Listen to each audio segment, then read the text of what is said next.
அனைவருக்கும் வணக்கம். நம்ம இந்த வீடியோவில் தமிழ்நாட்டின் பொருளாதார நிலை எப்படி இருக்குது அப்படின்றத பார்ப்போம்.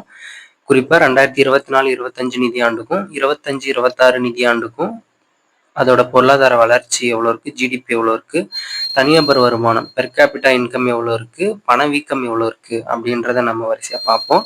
ஜிடிபி அப்படின்ற ஒரு டாப்பிக்லேருந்து எவ்ரி இயர் கொஸ்டின் வராமல் கொஸ்டின் பேப்பரே இருக்காது.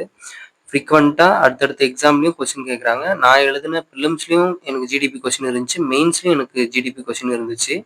ஸோ டைரெக்டாகவே கேட்டிருந்தாங்க. இந்த ஃபினான்ஷியல் இயரை கொடுத்துட்டு 2023-24 ஃபினான்ஷியல் இயரில் எவ்வளோ ஜிடிபி க்ரோத் ஆகிருக்கு தமிழ்நாட்டுக்கு அப்படின்னு எனக்கு கேட்டிருந்தாங்க. அந்த மாதிரி டைரெக்டாக பர்சன்டேஜை தான் கேட்பாங்க மோஸ்ட்லி. மற்றபடி ஸ்டேட்மெண்ட்டில் வைக்கலாம். அந்த மாதிரி நமக்கு கொஸ்டின் கேட்குறப்போ பர்சன்டேஜ் அப்புறம் அதோட டீட்டெயில்ஸ் எல்லாம் பார்த்துக்கிட்டோம்னா நம்மளுக்கு ஸ்டேட்மெண்ட்டில் கேட்டால் கூட ஈஸியாக நம்ம ஆன்சர் பண்ணிடலாம். ஸோ இந்த வீடியோவில் நம்ம வந்து 2 ஃபினான்ஷியல் இயர், அதாவது 2024-25, 25-26 2 நிதியாண்டுக்கு உண்டான ஜிடிபி, பெர் கேபிட்டா இன்கம், அப்புறம் வந்து இன்ஃப்ளேஷன் பணவீக்கம் அப்படின்றது தமிழ்நாட்டு அளவில் எவ்வளோ இருக்குது அப்படின்றத பார்ப்போம்.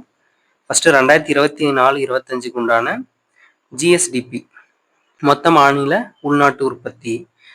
ஜிஎஸ்டிபியோட ஃபுல் ஃபார்ம் என்னன்னா கிராஸ் ஸ்டேட் டொமஸ்டிக் ப்ராடக்ட். மொத்த மாநில உள்நாட்டு உற்பத்தி, அதாவது 2024-25க்கு உண்டான மொத்த மாநில உள்நாட்டு உற்பத்தி எவ்வளோன்னா தமிழ்நாட்டுக்கு 31.19 லட்சம் கோடி அளவுக்கு நம்ம உள்நாட்டு உற்பத்தி பண்ணியிருக்கோம் தமிழ்நாடு அளவில். இது பெயரளவில் வந்து எவ்வளோ பர்சன்டேஜ் அப்படின்னா 16%. இது சும்மா ரீட் அவுட் பண்ணிக்கோங்க. இங்கிருந்து ரொம்ப முக்கியம்,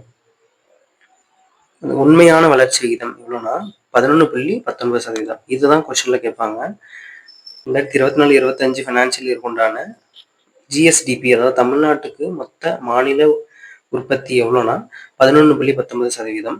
இது வந்து தேசிய அளவில் நம்ம தமிழ்நாடு எவ்வளோ பங்களிப்பு அளிக்குதுன்னா 9.4% அளவுக்கு. நம்ம மக்கள் தொகை அளவில் எவ்வளோ இருக்குன்னா 6%. இந்திய அளவில் மக்கள் தொகையில் நம்ம 6% இருக்கோம். அப்படி இருக்கும் பட்சத்தில் நம்ம மொத்த தேசிய உற்பத்தியில் வந்து 9.4% அளவு பங்களிக்கிறோம். எந்த ஃபினான்ஷியல் இயருக்கு? 2024-25 நிதியாண்டுக்கு. தனிநபர் வருமானம். தனிநபர் வருமானம் எவ்வளோன்னா நம்ம மாநிலத்தில் 2024-25 இது எல்லாமே 2024-25 நிதியாண்டுக்கு உண்டானது. தனிநபர் வருமானம் எவ்வளோன்னா 3.62 லட்சம். அப்புறம் வந்து இது வந்து தேசிய சராசரியை விட 1.77 மடங்கு அதிகம், அதாவது 1.5 மடங்கோட அதிகம். தேசிய சராசரியை விட 1.77 மடங்கு நம்மளோட தனிநபர் வருமானம் அதிகம். தனிநபர் வருமானம் எப்படி கண்டுபிடிப்போம்? நாட்டோட மொத்த வருமானத்தை அந்த நாட்டோட மக்கள் தொகையால வகுக்க கிடைக்கிறது தான் தனிநபர் வருமானம். இந்த 11.19 அப்படின்ற இரட்டை இலக்க வளர்ச்சி அப்படின்றது 14 வருஷத்துக்கு அப்புறம் இப்பதான் நம்ம இரட்டை இலக்க வளர்ச்சி அப்படின்றத அடையிறோம் அப்படின்றத சொல்லியிருக்காங்க. 2010-11 நிதியாண்டுல 13.12% இரட்டை இலக்கத்தை அடைஞ்சிருக்கு. அதுக்கப்புறம் 14 வருஷத்துக்கு அப்புறமா நம்ம இப்பதான் இரட்டை இலக்க பொருளாதார வளர்ச்சி அப்படின்றத நம்ம அடையிறோம். அடுத்து 2025-26க்கு உண்டான ஜிஎஸ்டிபி. 2025-26 நிதியாண்டுல வந்து நம்ம எவ்வளோ மொத்த உள்நாட்டு உற்பத்தி மாநில அளவில் அப்படின்னா 35.29 லட்சம் கோடி அளவுக்கு பதிவாயிருக்கு. இது வந்து பெயரளவில் எத்தனை சதவீதம்? முன்ன பார்த்தோம் இல்லைங்களா, பெயரளவில் வந்து 16% பார்த்தோம். இது வந்து பெயரளவில் 13.16% இருக்கு. ஒரிஜினலா, அதாவது உண்மையான பொருளாதார வளர்ச்சி எவ்வளோன்னா 10.83% அளவுக்கு அப்படின்றது பதிவாயிருக்கு. இதுதான் ரொம்ப முக்கியம். முன்னாடி வந்து எவ்வளோன்னு பார்த்தோம்? 11.19% பார்த்தோம் 2024-25 நிதியாண்டுக்கு. இப்போ 2025-26 நிதியாண்டுக்கு 10.83% அப்படின்றது பதிவாயிருக்கு.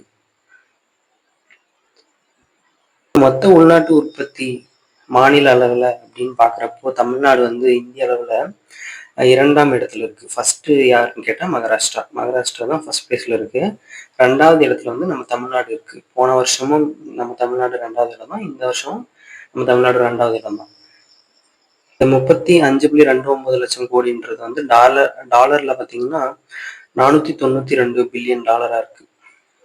2025-26க்கு உண்டான பொருளாதார வளர்ச்சி, நம்ம தமிழ்நாடு அளவில் இருக்கிற பொருளாதார வளர்ச்சி தேசிய சராசரியை விட அதிகம். அதாவது தேசிய சராசரி 7.4% தான்.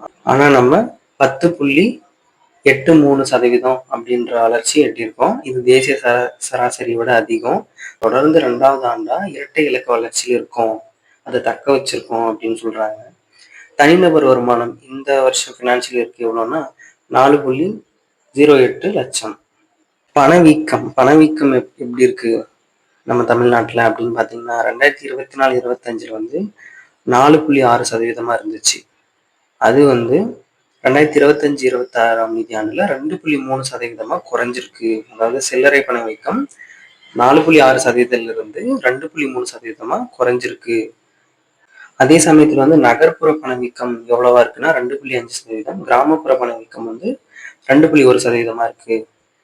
இதுவும் வந்து 2024-25 நிதியாண்டுல காட்டிலும் 2025-26 நிதியாண்டுல பணவீக்கம்ன்றது குறைஞ்சிருக்கு அப்படின்றத சொல்றாங்க.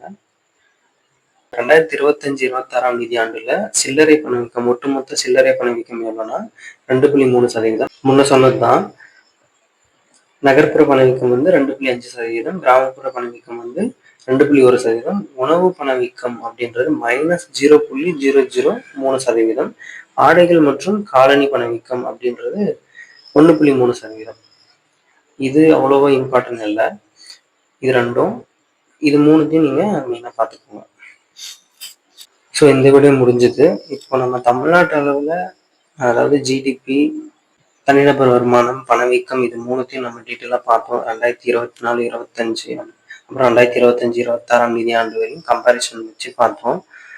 இது வந்து ரொம்ப டேட்டா கம்மியாக இருக்குன்னு நினைக்காதீங்க. இதுலேருந்து அதிகமாக கொஷின் வர வாய்ப்பு இருக்குது. ஸோ இதை நீங்கள் நோட்ஸ் எடுத்து வச்சுக்கிறது நல்லது. ஏன்னா ஜிடிபிலேருந்து கொஷின் வராமல் கொஷின் பேப்பர் இருக்காது. பொருளாதாரம் அப்படின்னு ஒரு டாபிக் எடுத்துக்கிட்டாலே ஜிடிபின்றது ரொம்ப ஒரு முக்கியமான டாபிக். அதுலேருந்து மெயினாக வந்து நம்ம அந்த பர்சன்டேஜ் தான் கேட்பான். அதை நீங்கள் நல்லா மெமரி பண்ணிக்கோங்க.